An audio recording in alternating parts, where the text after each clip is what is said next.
Oh, yeah. What up, party people?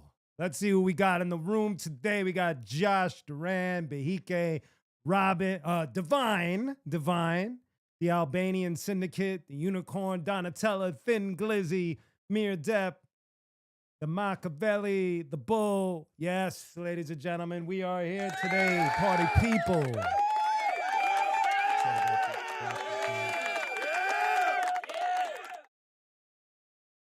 What's going on, party people? This is qunique. You are now a part of Live from the Lab. We are up to episode 10, ladies and gentlemen. Episode 10. Can you believe it? Today I'm transmitting from an undisclosed area somewhere in Carolina. That's the most information I could give you, but I am not at home back in California. Took a little family vacation over here in Carolina. And so we decided to keep the show on the road, if you understand what I mean. So here we are. And also, very specifically, I didn't even realize that this week, was it the 7th, was the 15th anniversary of my second album, Between Heaven and Hell. There's a hip-hop vlog site called Grown Rap or Grown Up Rap, and they had initially posted, and I was like, oh snap, I didn't even realize it. That's right, it's 15 years old. And so since we hit a milestone with Between Heaven and Hell, what I wanted to do with this particular episode was talk a little bit about what went on behind the scenes for the album, my second album, my sophomore album, Between Heaven and Hell. So join me on this nice little moment dedicated to my second album. And if you have questions as I'm going on, definitely throw them up there, hopefully specifically about Between Heaven and Hell, but I'll answer anything else as well. You know me. I'm a chatty kind of guy. But before I move on, I just want to remind you, please, if you're here for the first time, like and subscribe. Hit that notification button, all that good stuff. I truly appreciate it. Please come back. We're going to be talking about a variety of topics moving on into the future. And I believe upcoming episode, I'm going to have my first guest. I'm not going to tell you who it is yet, but the announcement will be closer to the episode for next week. So that's the deal with that. Also, on the super chats today, we got a special gift. If we can hit 10 super chats today, I'm going to play an unreleased, brand new qunique song produced by my son, Aaron Anthony. So definitely let's get it popping on the super chats. The number's on the board. Let's make that happen. 10 super chats, and we get to listen to a very unreleased, brand new song. That's the deal with that. Okay. Thank you. Let me get a little sip, little hope, a little sip of hope right there. All right. Let me move in a little closer here. How's everybody doing? Hopefully everybody's okay. The whole music got you feeling like you're trying to cancel the Yo, Thin Glizzy, that is a bar. Thank you for that. That's pretty funny, man. I gotta put some laughter in the sound effects.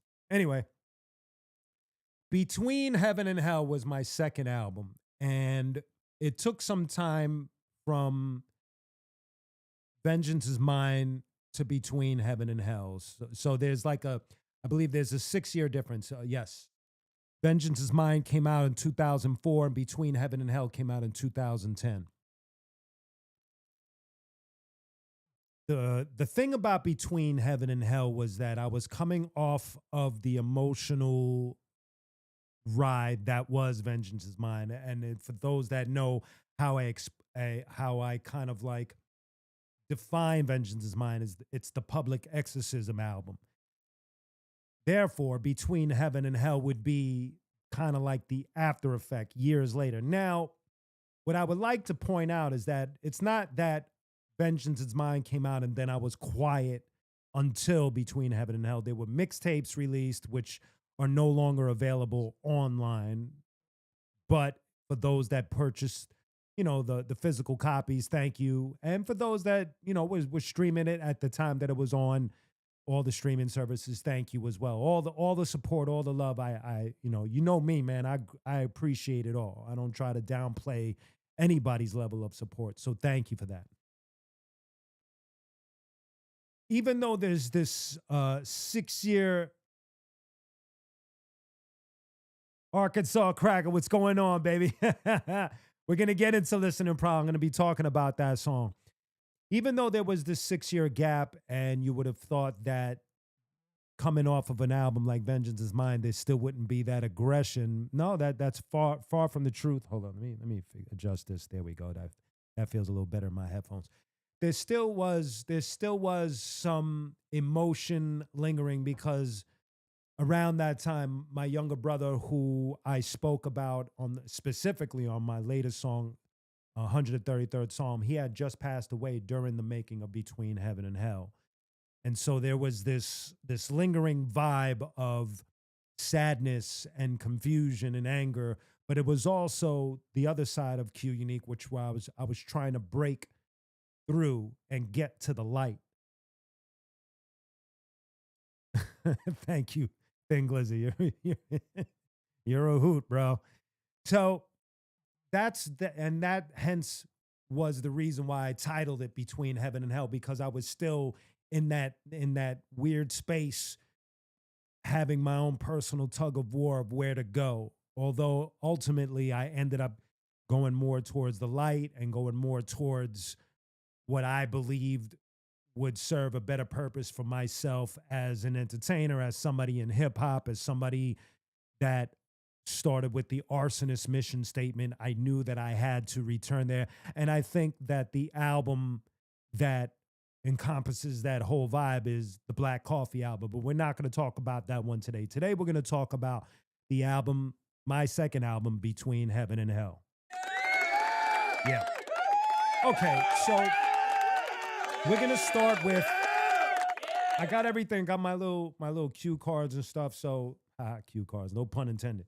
Check it out. So, let's start with Paradise in the Abyss, the intro. Thank you, Machiavelli. Salute to you. Paradise in the Abyss, the intro track. Now, typically for a qunique album, and I think I was just kind of like inspired by certain artists around me that were doing the same thing. Typically, what I would do is I would always do like an intro song. So, like Vengeance is Mine had the resume. This one had Paradise in the Abyss. Black Coffee had And Everybody Say. The Mechanic had Up in the Look Up in the Sky. All of those were kind of like more like introduction songs that are meant to set a tone and to give like a kind of like a summary of where I was at during the course of making said album. And in this case, Paradise in the Abyss was expressing what I had said earlier, where I was in the middle having this tug of war of emotions and spirituality, just lost my brother, just trying to really figure things out, get my feet planted to the ground and not lose my way. And so that was the intro. Eventually, by the time I got to the latest album, Royal Blood, I kind of like started steering away from intro tracks. But that was the whole point of Paradise in the Abyss. Now, let's get to track number 2, Listening Problem. Oh, by the way, that first track, Paradise in the Abyss, I produced that track. And I'm going to definitely do my best to give shout outs to everybody involved with this particular album. So Paradise in the Abyss, track 1, I produced. Now, before I get to track 2, what I want to say is, thank you, Playing Dead. Salute to you, baby. What's going on? Each album, almost every album that I have, there was always a person that would be like a battery towards my mission, whatever what I was doing. So for Between Heaven and Hell, the person that stepped up and kind of like gave me that football speech, like go in and get him and know your self-worth and all, was my arsonist brother, Destroy. He stepped up during the production of that album. He came through and sat in on a lot of the sessions to see where I was going musically. He's featured on a few songs as well, and I can't say enough. He actually directed one of the videos. We'll get to that song in a few. But Destroy was one of the more vocal people in my corner at this time. Thank you, Rockstar. Thank you for that. We got the first super chat, ladies and gentlemen. Remember, we're trying to get to 10. We're trying to get to 10 so I could play that exclusive brand new qunique track. So we're already at 1 of 10. Thank you, Rockstar. I appreciate that. All right, now we're gonna get to track number 2. My man Arkansas was talking about. Track number 2 is Listening Problem, and it was produced by Al Tarba. Al Tarba, to me, is one of the most dopest hip-hop beat makers I've ever come across. I believe he's from France, I believe. And he had, at that time, during the early 2000s, he was on a tear. He's producing a lot of tracks. He had his own instrumental joints out. Really, really dope producer. And I don't remember much of the dialogue between myself and Al Tarba. I know at that time he was in a lot of movement. So I was fortunate to be able to get a couple of tracks from him, especially for this particular project.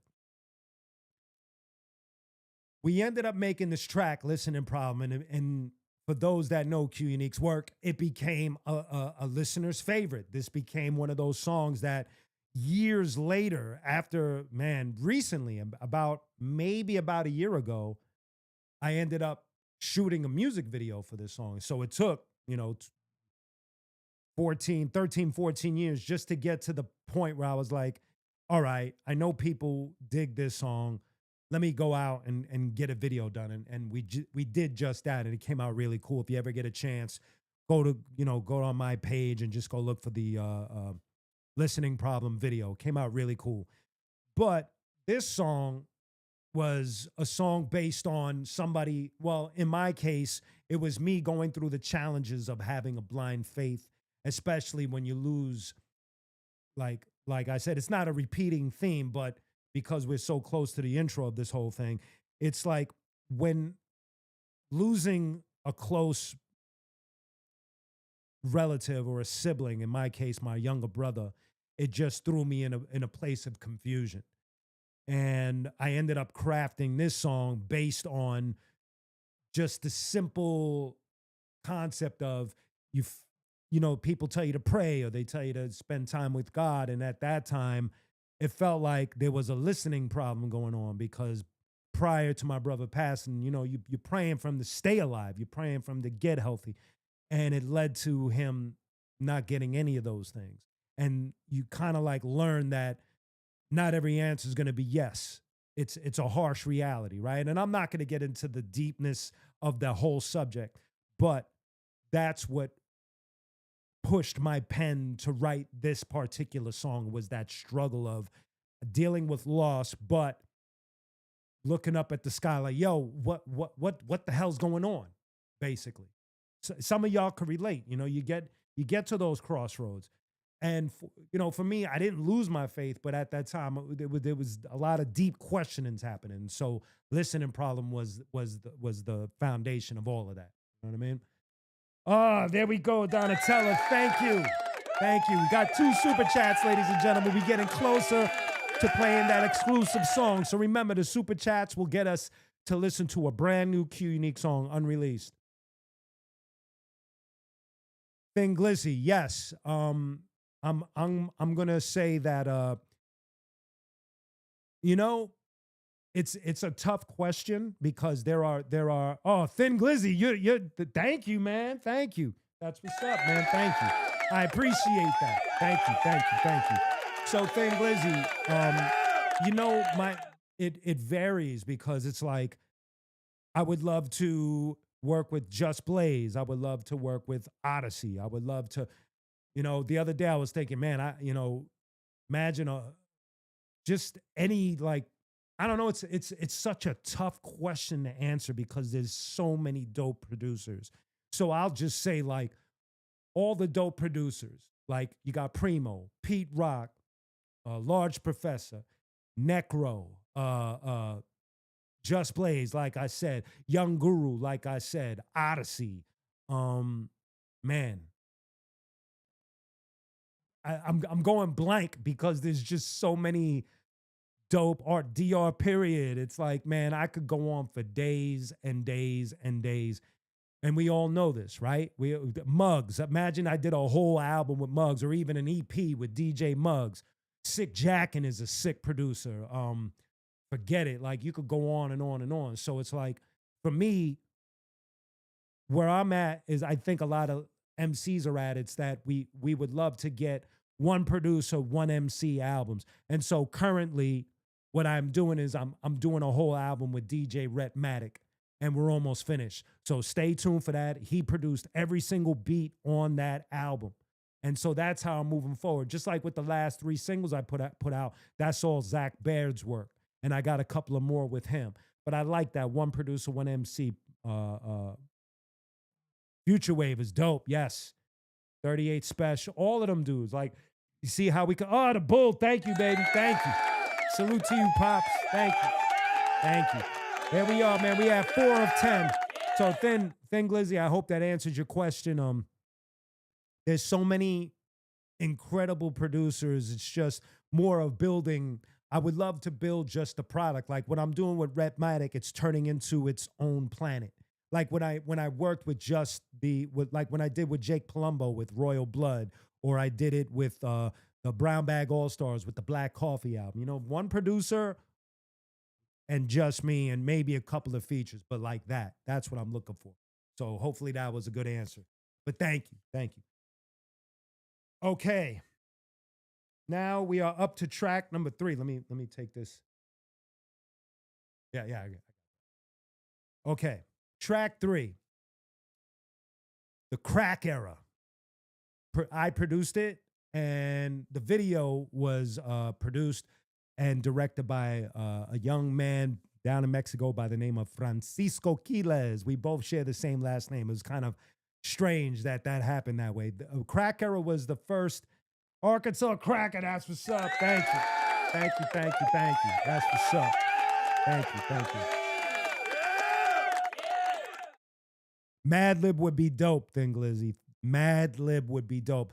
You know, that was one of the reasons why I ended up working with Rhetmatic, to give it that West Coast, that LA boom bap, twist. But Madlib would be dope. But there's a lot of dudes out here that are nice with it. So you're on to something. You know what I'm saying. Yeah, I think you and I are on the same page. What up, Alyssa? What's going on?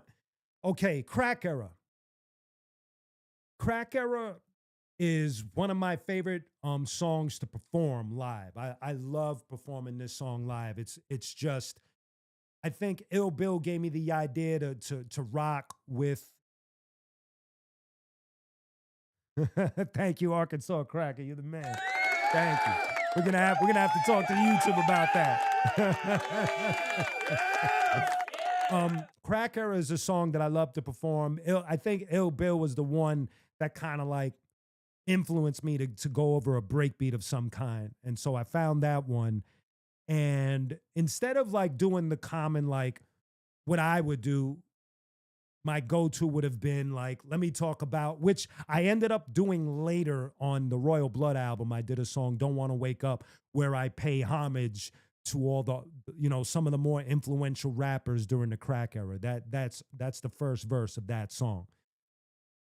But on this version of Crack Era, what I'm doing is I'm telling you more of what I was kind of like seeing during that time, of what was going on in New York, what was going on in my own personal circle. And then I tie it in with the chorus with, we had plans to move grams, make money, stack cheddar. I'm a fan of the rap from the Crack Era. 8 ball on the back of your black leather. Dapper Dan was the man in the Crack Era. Those are all like 8 ball jackets. Dapper Dan was doing the suits for everybody, the custom made Gucci and MCM jackets and all of that. And, I was a fan of that music, the Boogie Down Productions, Big Daddy Kane, Eric B. and Rakim, Super Lover seeing Casanova Rudd, Coogee Rap and Polo, Biz Marquee, like the list, Salt and Pepper, MC Light. The list can go on and on. Special Ed, like I could keep on going. But you get the idea. So this was more of a personal perspective of the Crack Era. And the video came out sick because what the dude Francisco did was he took my lyrics and animated them like they were being tagged. So that's all his work. And then I gave him some pictures of myself. There's Tony Touches in there, my homie who may rest in peace, Tito G. The first kid that taught me how to rap, Matthew Negron is in the vid. His cousin DJ Silos is in there. We got pictures of Rich Porter in there. It's just like it encapsulated that whole vibe with the graffiti tag, and he did the 8-ball and my lyrics of moving and forming things. It's just, he did an outstanding job. It's one of my all-time favorite videos I ever did, man. So that's the crack era of Between Heaven and Hell. Where we at? Okay, Machiavelli, We Be Foolish, Elder Sensei, Mike Zoot, Atmosphere, October, Stronghold, J Live. J Live is the homie. Punch Your Word, love Punch Your Word. All of these dudes is amazing, man. Thank you, Machiavelli. I'll keep on shouting them out because you went through the trouble. Laba, P-Dap, High and Mighty, Mass Influence, Buck 50, Chaotix, Mood, Juggernauts, Adigio, and Lupac, Adagio. There we go.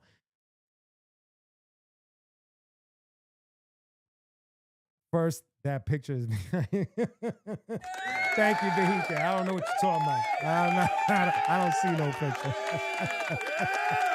That's what's up. Okay. Now we're going to go to track number 4, Mr. Lopez.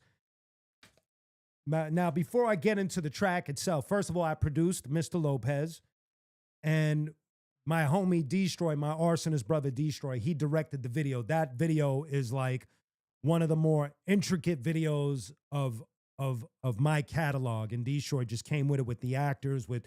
He just really poured his heart and soul into that, into bringing my vision, taking my vision and bringing it to life. So he gets all the love and the praise for that video, man.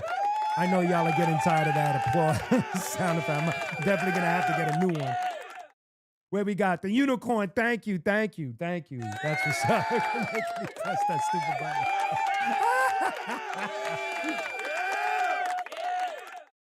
Where we at? We at 7 of 10 super chats, ladies and gentlemen. We almost there to play a brand new qunique song. Anyway, do I have a favorite song from this album? I love performing Listening Problem in the crack era. And there are certain songs that I'm going to get to that I wouldn't necessarily repeat. Start using an air horn. You're right, man. Pew, pew, pew, pew, pew. That would be dope. I'm going to have to put an air horn in there because it's the most ignorant shit in the world. It is funny. And a bomb drop, too. But Mr. Lopez was an idea that myself and Jice from The Arsonist were working on together. He had the sentence, Mr. Lopez got shot. And then I just took the whole thing and just wrote an entire song. And then the way I viewed the song was almost the way I viewed Rhyme Time Travel. As you could see, it goes in 3 different parts. And it was my attempt at a hip hop opera. Like when they say Tommy from The Who is a rock opera, or what was the other one? Bat Outta Hell by Meatloaf was a rock opera. So to me, Mr. Lopez is a hip hop opera. Now that I've come to that place, when I look at it, you see the climactic, you see how it settles, you see how it has a very dramatic ending. It's a fictional story that could easily be just replaced with a lot of facts. These things have happened in the hood. These things have happened in real life. And it was an aggressive song. It's an aggressive story about just stuff that can just pop off at any given time in the hood. And I think that we did an incredible job and look, it's the Arsonists working together. It was Jice and me with the song. It was Destroy with the video. It was myself producing the beat, writing the rhymes. It was like, when it has that connection, it just makes the song all the more that much more beautiful. Even though it's a painful song, it's a song based on pain and aggression, but at the same time, it's a dope song. I like this a lot. Okay, where we at? Okay, now this one was a surprise song. Number 5, Green Grass. Now I'm going to tell you why it was a surprise. I knew as we were putting this album together that I needed a track that was going to lighten the mood. And that track was going to be Green Grass. What I didn't know was what kind of impact the song was going to have. I kind of like was very dismissive of the song, like, oh, it's just a lighthearted, I'm doing, oh, by the way, Green Grass was produced by a homie named Lost Son.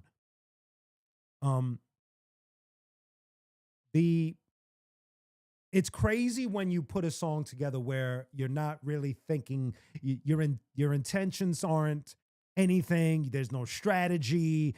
You're not thinking this is the moneymaker. This is going to be the whatever.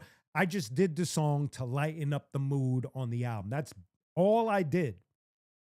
And the song itself is just based on real life experiences with myself and weed, from watching my dad trip out on weed and his silly antics and how, hilarious he was from locking his own keys in the trunk of the car, or getting paranoid and going through the house with a flashlight and a sword, or, it's just a lot of crazy stories. So that's why I knew that this song in particular was going to be one of those songs that it was just going to lighten the mood. Now, when Ian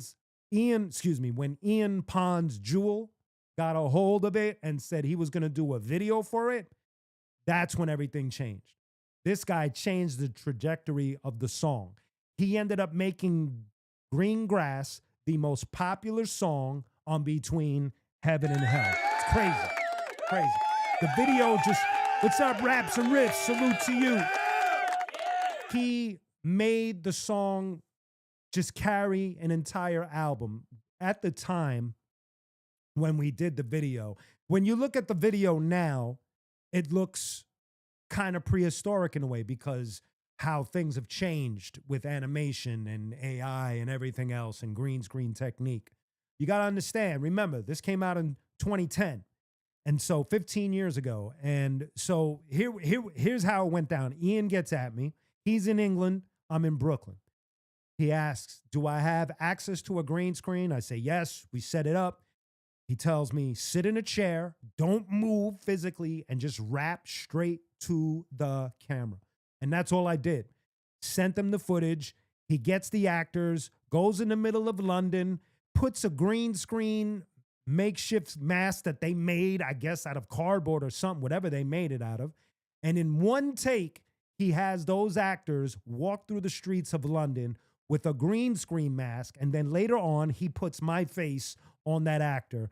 And the rest is history. People flipped out on it. It's the most viewed qunique video ever made. And you got to understand that when I first got a hold of this video, I remember we were on tour. We were on the Vans Warped Tour. I was on tour with Nonfiction. And I'm in the room with Eclipse, and I'm opening it up, and we press play. And we're both watching this video. We never seen anything like this before. And we're like,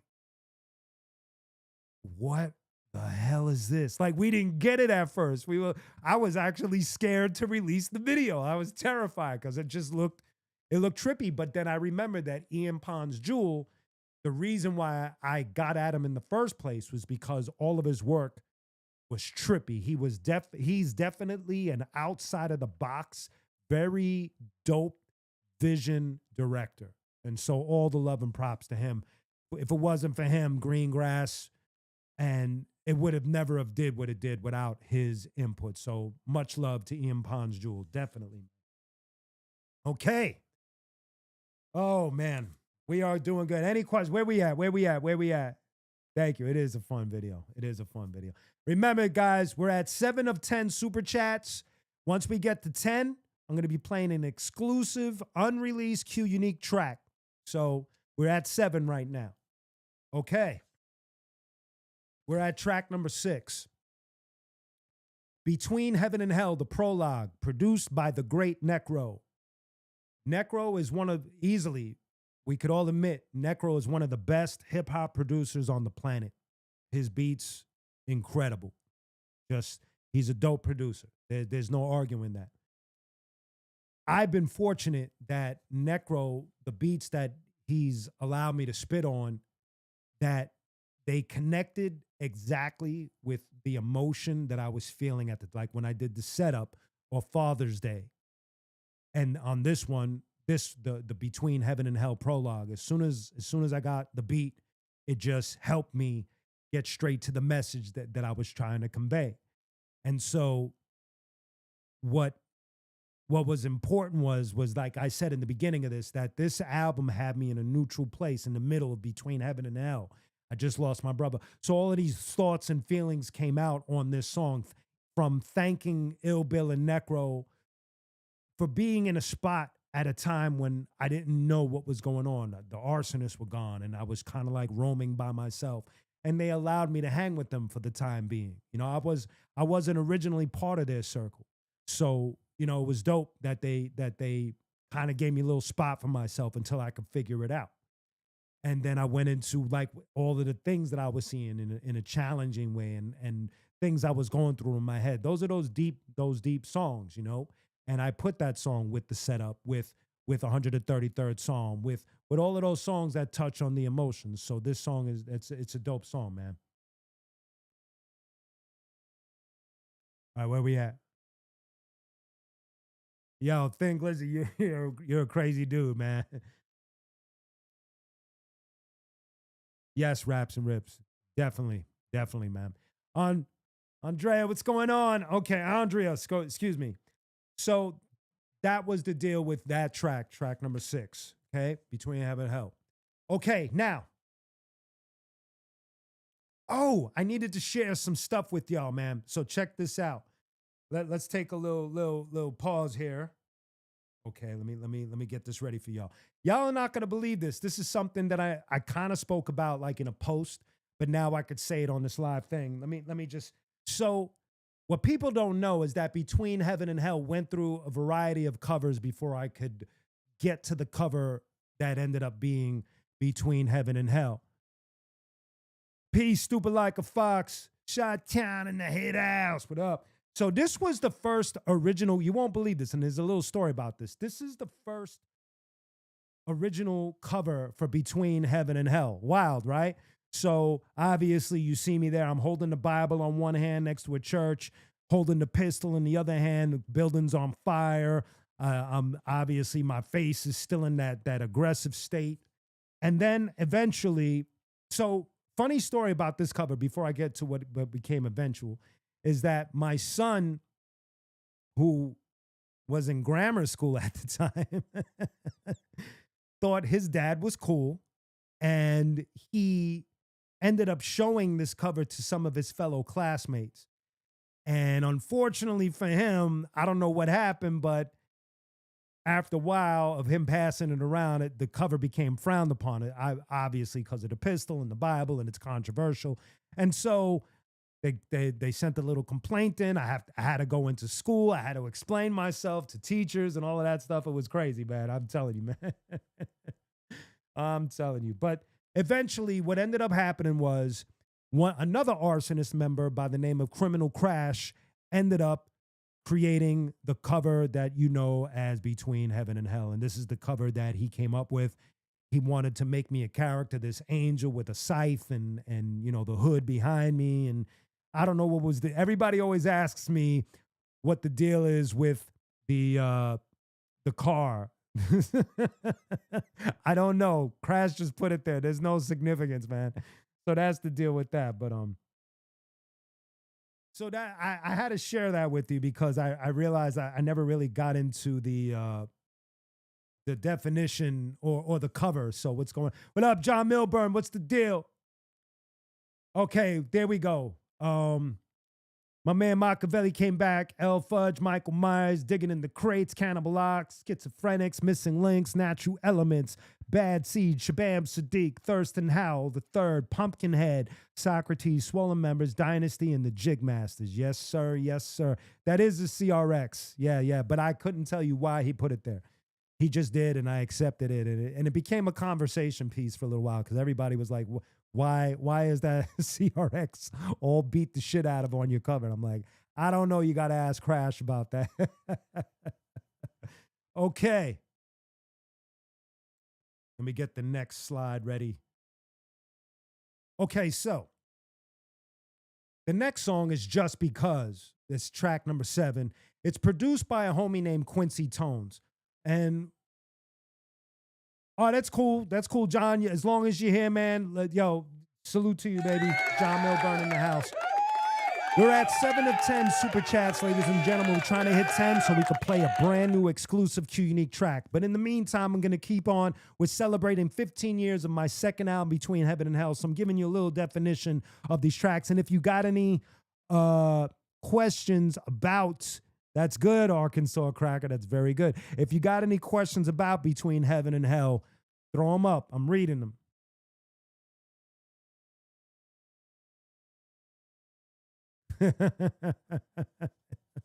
Thin Glizzy's great.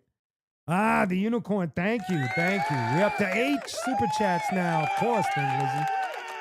Gotta laugh, baby.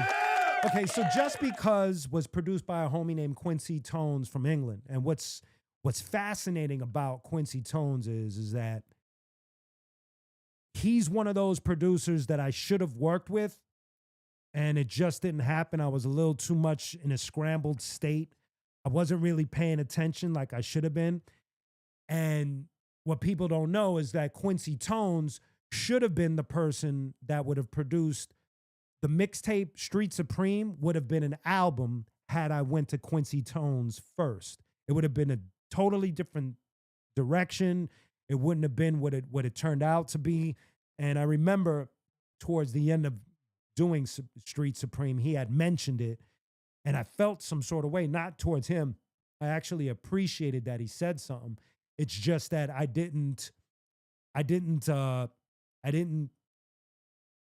take advantage of the opportunity. It would have been sick for him. He's a dope producer, and I just kind of like wasn't in the. Sometimes as an artist or whatever you're doing, sometimes on your passion you're not calibrated. You know what I mean? And so I wasn't really calibrated yet. I was kind of still in a real weird place of just throwing shit out and not paying attention. And I'm in a different place now, but back then. And so that's why the Quincy Tones connection is kind of deep, because I feel like Street Supreme would have been a different album. But anyway, this song features 2 homies, okay? We're going to go through it. So the first one is the homie Realm Reality. And for those that don't know who Realm Reality is, he's actually the actor, this actor here named Rick Gonzalez. So Rick Gonzalez is spitting on this song. He's the last verse on this song. His MC name was Realm Reality at the time. I'm sure he still was his name, but obviously he's knee deep, neck deep in the acting world. But what also makes his connection dope is that he's a Bushwick, what you would consider a Bushwick legend, like the Arsonists are. So we both entities share that connection. We're all, both teams come from Bushwick, Brooklyn. And so that right there, and he started out as a spitter man, and it was an honor to have him on the album. So it's kind of cool. And the other person that's on it is Cassius. Now, those that know who Cassius is, he was signed to Eminem's label, Shady Records, at the time that he was on my album. I'm not sure what had happened. I don't know what happened behind the scenes, but Cassius is dope. And I met him. We both get tattooed through the same dude, Franco Vescovi, who introduced me to Cassius at a tattoo convention. And we connected, and he got down on one of my tracks, which happened to be Just Because. And Just Because to me is it's like a wisdom song. It's almost like getting together and ciphering up at a Zulu meeting, and everybody's giving knowledge, and each one teach one, and dropping a lot of wisdom and nuggets and stuff like that. That's what Just Because is all about.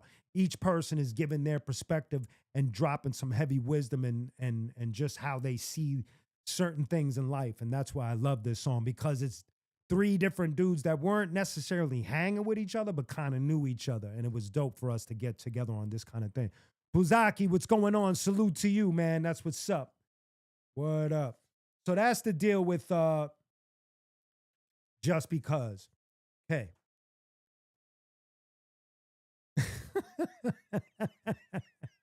Yo, Thin Glizzy, man, you crazy.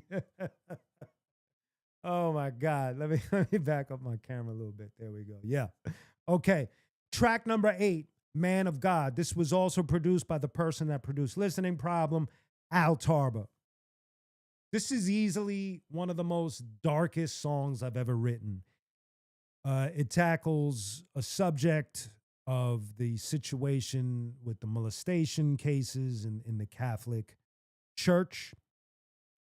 And all I can say is that to anyone, the subject matter is disturbing.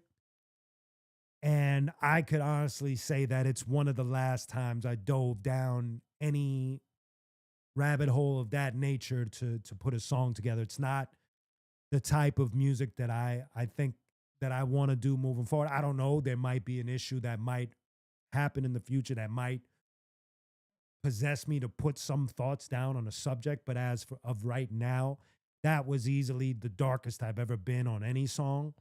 And it's not a song that you want to like get on stage with. It's not a song that I have any desire to do a video for or anything of that nature. The song exists. The song covers some real life stories that I read, and it's not an area of expression that I ever want to revisit, to be honest with you. And so that's that song. Okay. And normally what I wanted to say is that there are artists that gear their mission towards these hardcore subjects, Immortal Technique, Dead Prez, people of that nature that want to do that. And I salute them because it's hard to do. It's hard to do no matter what your belief is, whatever angle you sway to, any of it to me is hard to do. And so for me, because that's not my lane. And that's what I mean about being all over the place. It's like at the time, sure, Between Heaven and Hell, I think is a solid album, but at the time, certain subject matter I probably would have shied away from had I been in a different mind state. But at that time, I was still in an aggressive, dark place, and so that song happened. And so that's the deal with Man of God. Here's another one. Questions number 9. Ladies and gentlemen, we're at 8 super chats, 2 more to go, and I play an exclusive qunique, never before released song. So we're almost there. 2 more super chats. 2 more. Okay. Now we're up to song number 9. Questions, produced again by my homie Quincy Tones. Yes, sir. Where are we at? Let me get some more images up. Yeah, there we go. Let me see how this looks. This looks a little okay, that's good. So this next one, questions. It features my arsonist brother, Destroy. For those that know Destroy, right now he's one of the greatest radio personalities up at Shade 45. He's killing the game right now. He, like I said, he was the battery for me for this album. He's featured on a few songs. Questions is one of them. Questions is one of those songs that just put myself, Destroy, and Freestyle right here, all of us arsonist brothers, in a place where we just wanted to ask random questions about life, about things we were seeing, about things, whether they were in the industry or just in real life or whatever have you, and just handle those questions or just shoot them out there and give other people the space to answer those questions. And you got to understand, working with any of the arsonists for me is, no matter how behind the scenes could be a little challenging or quirky or whatever have you, at the end of the day, working with any of my arsonist brothers is a blessing. So it was dope to be able to do a few joints on this album with the arsonists, and Questions is one of them. And then it goes into the next one, On My Block, which is myself and Destroy, and it's produced by my homie Rob Flo, DJ Rob Flo. And on this one, we just straight up talking hood shit. But what's dope is that Rob Flo put together this track that the pattern of it just put us in a place where we were able to bounce. You can hear the way I'm bouncing on it. I'm telling regular hood shit, but it just was that pattern. Like, we got to find where these drums are taking us. And we just found different patterns. And if in the dynamics of the arsonist, Destroy was always that dude that would come up with ill patterns. If you listen to the arsonist albums and his own stuff, he was a pattern dude. Like, he was nice with it. So it was dope to be able to sit with him and put together a pattern based hood type of track with an ill type of beat. It's one of my favorite songs on this album for sure, man. On My Block. That's a dope one. Albanian Syndicate, Destroy Like a Machine Gun. Yeah, man, he's ill, man. Destroy is ill. He was one of the illest in the Arsonists. When it comes to Arsonists, I love them. They're my top MCs, man, because they inspired me. They motivated me. Bahike, thank you. There we go. All right, ladies and gentlemen, we one super chat away from listening to a brand new qunique song. We one super chat away. All we need is one super chat, and we could play that song. We'll pause what I'm talking about. Hey, Q, what producer you like working with? I liked working with Muggs. I like working with Muggs because Muggs has an unorthodox way of approach. You know, he's very quiet. You don't know if he likes it or he hates it. He gives you the beat, and then he just takes it and then crafts. So what I mean is you'll get a beat and you'll spit on it, and then he'll take it and you'll leave the studio, come back, and it'll be a totally different house that your lyrics are sitting in. Totally different beat. The bull, there we go. Yeah, ladies and gentlemen, we have finally reached 10 Super Jacks. But I'm gonna play the song. Thank you, Bull. But I'm gonna play the song. Let me finish John Milburn's question. I liked working with Necro because he pushed you to the extreme. He was like, he wasn't taking you just being lazy. So he would push you and put you in a place where you just wanted to, you know, bring your best to the track. I loved working with Juju from the Beatnuts. I loved working with Psycho Les from the Beatnuts. Quincy Tones, Al Tarba, like all of these dudes that I've already worked with, you know, they Jake Palumbo, the Brown Bag All-Stars. It's like I'm naming everybody that I work with because they all in no particular way just pushed me to be my best with what they gave me, all of them. And they're all good at what they do. Some of them are great at some of them are legend at what they do. But all of these people push me in some sort of way to get to that point. You know what I mean? So that's the deal. Hopefully that answer your question. But what I'm gonna do right now, I hope I have the thing up. I think it's the green pad. And right now, what we're gonna do is we're gonna play an exclusive qunique track called I Hate Noise. Has not been released. It's produced by Aaron Anthony, my son. And here we go. I hate noise! Quiet! What's the matter? You deaf or something?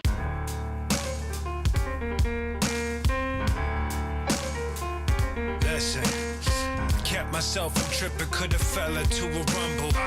Guns over roses, son, welcome to the jungle. I blacked out in the back of a flat black Acura, packing a Mac. Christopher Rios was spectacular. Arab scuds handle drugs, blame the clan with cannon slugs. Fist of hate, hand of love. I'm a giant man, Aaron Judge. The average man is doing a con. Put my stamp on the era, Dapper Dan, Louis Vuitton. Got fast hands that I move at a speed to chop your head off. I'll beat you till you bleed, Khabib Nurmagomedov. Your rap history facts are inaccurate, something's loose. Get your story straight like a heterosexual mother goose. Fly shit. Fly shit. Props to a scene. Sharpshooter, killer croc in a dark sewer. Don't dispute with a bruiser, super maneuver, looping donuts in a cop cruiser. R2D2, this shark will eat you. Same fate as Samuel Jackson in a sea that's deep blue. Got a pandemic pen game, quarantine quotable. An ace of a mask up at the yard is disposable. Ray Shagul, embrace the tool, whatever it takes to erase a fool. Give me the 10 commandments, I'm here to break the rules. The gift of the family curse, the trouble Kennedy. Welcome to the terror zone, I'm running with public enemy. Some pretend to be king of the city. Bring your committee if you think you're ringing like Biggie, you're clinging to brevity. The city you love is paved with the streets of hate. I'ma put on the armor of God and keep the faith. Lacing them with fly shit, lacing them with fly shit, lacing them with fly shit, my shit. Yeah. That was dope, right? So that's called I Hate Noise. My son produced that track for me. Thank you, Raps Riffs. Uzaki, thank you. Detroit Throwers, thank you. Albanian Syndicate. Donatella, thank you. Andrea, the Unicorn. Mayor Depp, yes, sir. Unsubscribed. Raps and Riffs. John Milburn. Yo, thank all of y'all for listening. No, all right, we got to get back into this, man. We got plenty of songs to talk about. All right, so let's get back into Between Heaven and Hell. But thank y'all. Y'all dig it, right? Y'all dig it. It was a dope track, man. My son came through and just wanted to do a little something on his track. Rockstar, thank you. Thank you, thank you. 9 of 1, what up, what up, what up? That's what's up, Raps and Riffs. That's what's up. Okay, we are now up to another track that features my brothers Destroy and Freestyle, and that track is Conspiracy Theory, produced by Quincy Tones, of course. Conspiracy Theory is what it is. It's myself, Stupid Like a Fox. Thank you, Arkansas Cracker. That's what's up. Conspiracy Theory is basically what it is. It's us tackling conspiracy theories, you know, things that people just repeat or just say online after they see something weird and they just throw it into the machine of the possibilities of aliens and drugs and all types of craziness. And some of this sounds real and some of it sounds fantasy land, but at the end of the day, it makes for a great rap song, in my opinion. The truth is, when I listen to it now, it's like a nonfiction inspired, because at that time, you got to remember, I was running with nonfiction. So a lot of what I was doing was inspired by what I was, you know, seeing in the circle while rolling with nonfiction. So conspiracy theory is definitely a direct connection that I was having towards nonfiction. So that's the deal with that. Thank you, Machiavelli. So that's the deal with conspiracy theory. Now let's move to the next joint, which features my brother right here. Yes, sir. I'm talking about, yeah, this picture's crazy. It features my brother Jice One, and that is Gutter Talk. That song I produced, and it's one of those things where I got to drop some grimy bars with my brother Jice. You know, like I said, working with any of the arsonists is a blessing. It doesn't matter our challenges behind the scenes and all the drama at times or whatever have you. None of that shit matters. What matters is that I was able to collaborate with them at a time when it didn't seem like it would even be possible. So I consider it a blessing, because now it's forever etched in the history. You know what I mean? So Gutter Talk is a track that I produced, and I was hyped to get on it with Jice. And so I love that track, man. It's a cool track, man. What are we saying, Raps and Riffs? What are we saying? Yes, thank you. Yes, Raps and Riffs. I was there, homie. I was there, and obviously you give him props, man. So thank you. I appreciate that. Raps and Riffs, ladies and gentlemen. Raps and Riffs. Salute to you. Okay. This one is crazy because this is one of those songs that it falls into that emotional storytelling, sharing the truth joint. And that is track number 13, Dead Roses, produced by Quincy Tones again. This is a crazy song because it's about romance gone horribly wrong. And I know that a lot of us have these kinds of stories. And there's a lot of truth in this song, and there's a lot of fabrication to protect those that are involved with certain parts of this song. But all in all, it was created out of a real life experience and twisted artistically. And what's fascinating about Dead Roses is that every once in a while I get somebody messaging me about this song. And it's one of those songs that I kind of didn't know what kind of effect it would have, but it definitely resonated with a lot of people that have gotten at me and, you know, talked about some of the horrific challenges that they went through in relationships. And, you know, obviously we all know it could get crazy, it could get dark. And so that was Dead Roses in a nutshell. And once again, working with Quincy Tones, I mean, you know, the brother blessed me with some incredible tracks, and Dead Roses is definitely one of them. So that song can go up with the setup, 133rd Psalm, the Between Heaven and Hell prologue, and so on and so forth. Those kind of songs that I create, and that's Dead Roses right there. Yep. Next track. All right, wait. Let me get the image ready here. I like this image. It's cool. The next track features the great Psycho Realm family. So we got Cynic, DJ FM, and Sick Jackin that were part of this song. I've been fortunate to have worked with these brothers a few times, different features, different collabs from Ill Bill, Muggs, all of that stuff.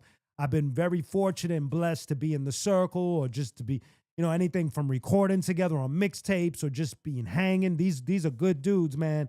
And so for them to be a part of the Between Heaven and Hell album was just, man, it was an honor, man. And so for those that love Psycho Realm, for me, these are my boys, and it was just dope that they're part of this chapter of my career. It's always awesome to collaborate with them. And it was just building on that concept. And again, getting 3 different perspectives of being between heaven and hell. And again, these are not dudes that I hang with on a daily basis. I know them, and we've known each other for years and years and years. But getting those differences of opinions and perspectives is so dope, from Cynic and his dope voice to Jack and in his flow and his dope voice to my perspective.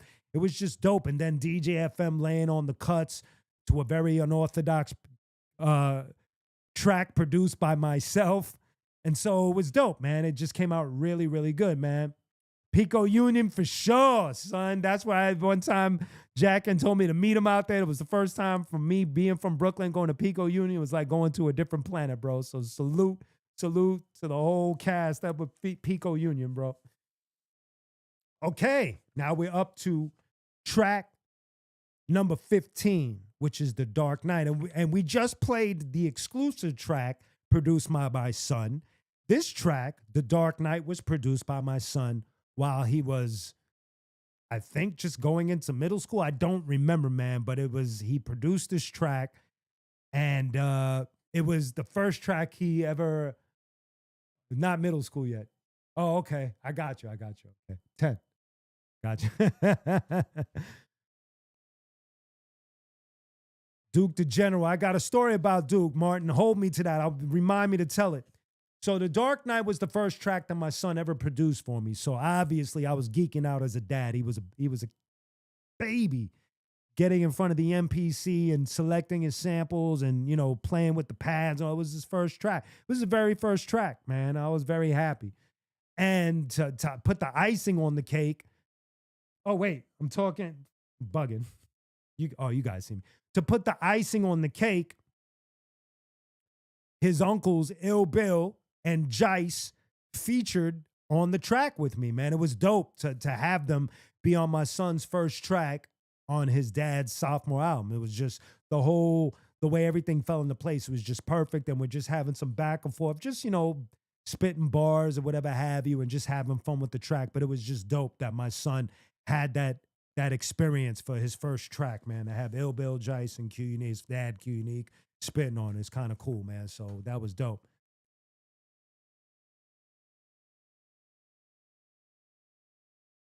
Yo, you real Bo in the stream mix.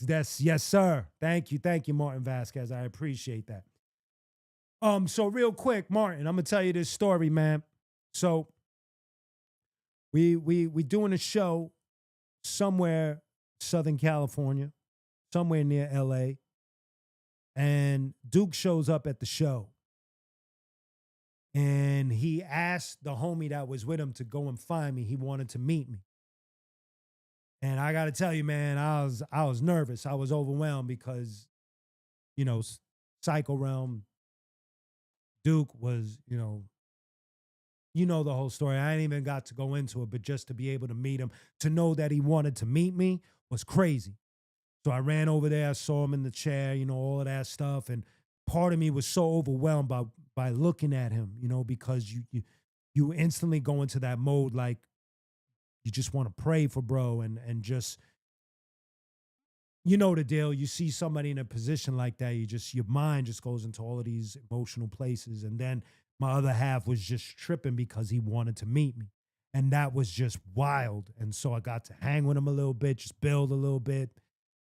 And it was just beautiful to have something like that happen in my career, man. I've seen and met a lot of people in my journey, man. A lot of big rappers, big rockers, actors, whatever have you. And Duke is just one of those dudes that, just meeting him was just, it was nuts. It was amazing, man. So that's the deal, man. I would like to say, man, it's hard for me to remember the year, man. I wish I could remember. I want to say anywhere 2008, 2010. I could be way off though. It could be 2007. I don't remember. I have to dig for that information, but it did happen, and it was an ill moment in my career, man. Yeah, man. Thank you, Martin. I appreciate that. Thank you. I appreciate that. They definitely are legendary. Okay.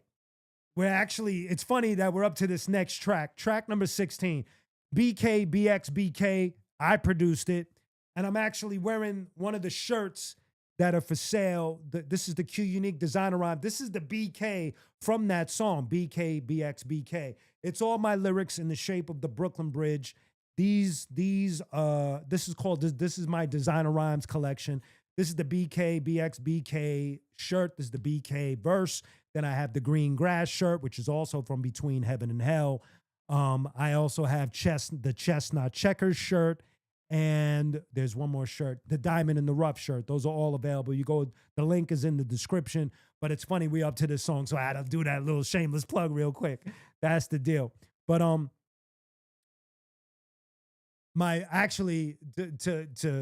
further it, like we're talking about my son making these beats, he actually made these shirts. He designed all of these shirts for me. So a big round of applause, my son doing his thing. He actually just finished his album. He's more on the indie rock side. He's not a rapper like his dear old dad. He could spit, but he won't do it. But he's more on the indie rock side of things. And so that's what to anticipate. We'll talk about his album as we get closer to it. But he did produce The Dark Knight that we spoke about, and the track I played earlier, I Hate Noise. So that's the deal with that. Okay. So we were talking about BK. I'm wearing the shirt right there. What's fascinating about this is that I got the sample from Prince B's collection. Prince B from PM Dawn, may he rest in peace. I've been a friend of first his wife Mary and I. We've been homies for a long time. I've known his kids, been like an uncle to them, and I've known Prince B for quite some time until his passing. May he rest in peace. And I was his wife had given me the permission, to do a little digging, and I found the later Arkansas cracker. Salute to you, baby. Salute to you. Thank you for the super chat as well. She was gracious enough to let me do some digging in his records, and I found a few joints, but the one sample that I found enabled me to produce this song, Brooklyn Bronx Brooklyn, BK. And I definitely got you, Martin. Definitely got you. And what the song is about is that when I was growing up, I was born in Brooklyn, and then when my parents finally decided to call it quits, I was sent to the Bronx to live with my grandmother for a period of time. And then when I was done there, I ended up going back to Brooklyn. So in those times, I was just kind of like, with each verse, it was kind of like giving you the gist of what was kind of in the air during that time, or what I was seeing, or what might have preceded me, or whatever have you. And it's one of my favorite songs to perform, period. It's one of the tracks that I produced that I kind of dig. Like, I was like happy that track happened. And if it wasn't for Prince B, the track would have never have happened. So it's a really cool song.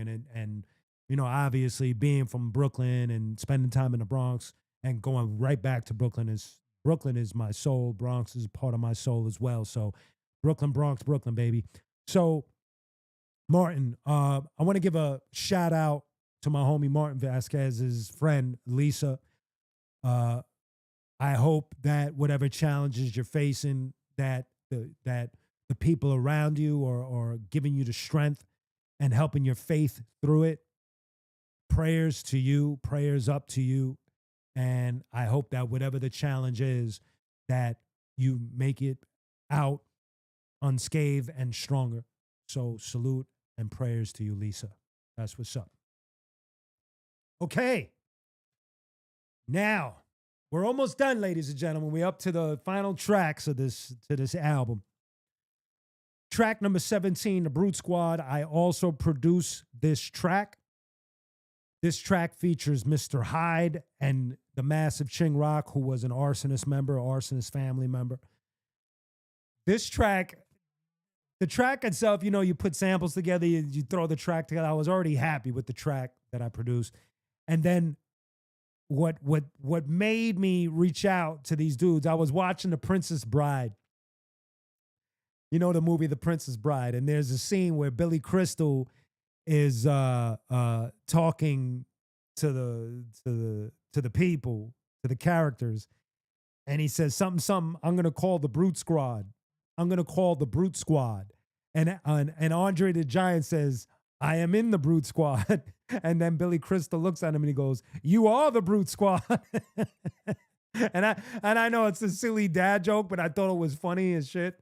And so I always stood with that. And then so I reached out to Hyde and Ching, because to me, Hyde and Ching, the combination of Hyde and the massive Ching Rock is like having Benjamin Grimm, the Thing, and the Incredible Hulk on a track. That's how I feel. They're so raw, you know? They bring that energy. And so I had to just get down with them dudes. I guess I was like Wolverine on the track, because them dudes is like raw type deal, you know? And so that's how that whole, you know, just spit your shit in between. We saying I'm from Brooklyn, he's from Queens, but we just spitting bars and just having that Hulk Thing energy, you know what I mean? So that's the deal with the Brute Squad right there. Boom. Finally, the last track, 18, No Turning Back. It features, well, first of all, it's produced by me, and it features Slane and Jice One. And this was, it's not the most lighthearted track. It's one of those tracks where you've reached the point of no return, when you're going through a challenge and you just don't know and you just overreact and your emotions are getting the best of you. I think what kind of balanced out the track was the track itself. The bounce and the boom bap of the track kind of like makes you get lost in the message, where you're not really getting sucked in by the sullen vibe or the dark vibe of the message itself. But the track just has this movement to it where you're just nodding your head and you're just hearing people really glued, like myself. Slane and Jice are just really glued to the patterns of the track and just going through it. And so it just gives you an interesting balance to the track itself, man. So that was the deal on No Turning Back. And that, ladies and gentlemen, is all 18 tracks of my album Between Heaven and Hell. And the reason why we're talking about Between Heaven and Hell today was that earlier this week, it turned 15. And I got to say that you guys have given a lot of love to this album in particular. There's been quite a few times where I've considered getting this album pressed to vinyl. It might happen. We'll see, man. There's a few other vinyls and albums and things we got to go through in nature on what to do with this album. But we'll see. Right? As of right now, the CD is non-existent. It's a rare item at this point. There was never vinyl on this. And the videos are still out there doing what they do and attracting new eyes, or just bringing back, you know, people that have been supportive. So for those that have purchased this album on CD, for those that have purchased it off of Apple Music or just have streamed the shit out of it, thank you for your support. Thank you so very much. This album is the album that brought me into the next steps of my career. And it was a dope album to make. Salute to everyone involved. And thank you ultimately to the listener for carrying us this far. Thank you so very much. Thank you, thank you, thank you. And on that note, ladies and gentlemen, thank you for another episode of Live from the Lab. We're doing this remotely from Carolina. This is the first time I did this. You know, you can see the background is vastly different and don't got all the images that I usually have in the lab, but it's all good. Salute to the family that housed me and allowed me to do this from their humble abode. Thank you for everyone that tuned in and in the chat. Everybody, thank you for the super chats. I hope you like the exclusive song. And tune in next week to the next episode of Live from the Lab. This is qunique. Thank you. Much love to y'all. Peace.